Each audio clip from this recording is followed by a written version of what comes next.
Shqiptarët nderojnë kujtimin e viktimave të komunizmit në Washington DC. Viktimat e komunizmit në mbar botën u kujtuan dhe u nderuan gjatë ceremonisë së 18 vjetore të vendosjes së kurorës së kombit në memorialin e viktimave të komunizmit në Washington DC. Ky aktivitet nderoi kujtimin e më shumë se 100 milion njerëzve të vrarë nga komunizmi.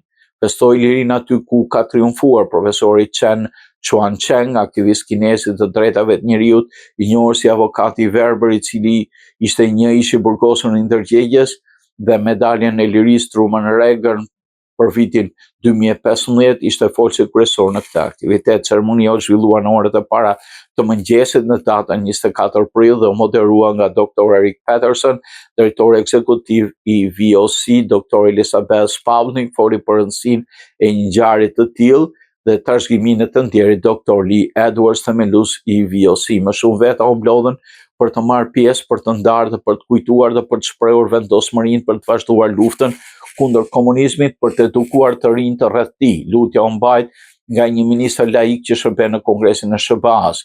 Veprat e ligat komunizmit në mbar botën janë të shumta dhe VOC është e përkushtuar të vazhdojë punën e saj të përqendruar në edukimin dhe mbështetjen e atyre që janë prekur shumë nga kjo ideologji.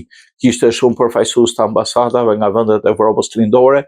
Bullgaria, Kroacia, Romania ishin nga gadishulli i Ballkanit, shumë grupe dhe organizata nga vende të ndryshme ishin pranishme. Doktoresh Katrina Lantosh, Sued, nga fondacioni Tom Lantosh, shqiptaro-amerikanët i përfaqësonte më së miri si në sponsorizim ashtu dhe në pjesëmarrje në këtë ngjarje me donatorin kryesor nga familja Dakoli e Teksasit, ndjekur nga Këshilli Shqiptar-Amerikan, udhëhequr nga Haxhi Dauti, zoti Cezar Ndreu, familja Baraktari, Kalajet, Shqipërisë e të tjera. Kurora u soll nga përfaqësues të ndryshëm të disa organizatave shqiptaro-amerikane si Këshilli Shqiptar-Amerikan, Komuniteti Shqiptar në Dioqezën e Arlingtonit.